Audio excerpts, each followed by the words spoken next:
رغم القوانين التي تؤكد على حتمية إعطاء الأرض الفلاحية مكانتها وتثمينها وتوسيعها والمحافظة عليها، إلا أن العقار الفلاحي عنصر آخر يضاف إلى معيقات المشاكل التي تنخر الفلاحة الجزائرية. دخل تعديل يعني رسمي في الدستور، والدستور فيه مادة صريحة وواضحة تتعلق بحماية الأراضي الفلاحية.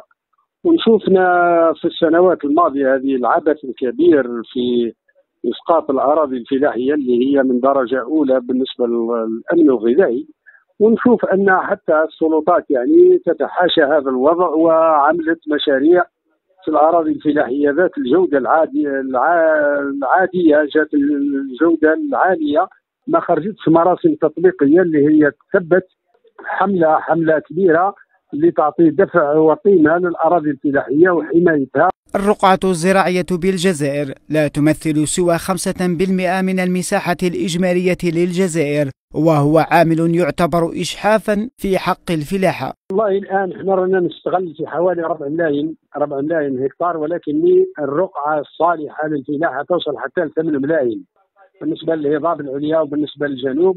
واليوم الشروع اللي رانا شرعنا يعني إن شاء الله في قضية الأراضي الجديدة وفي الشراكة الجديدة بالنسبة للجنوب وبالنسبة للهضاب العليا، إن شاء الله يكون فيه قريب 2 ملايين هكتار إن شاء الله اللي تضاف إلى الرصيد الأول.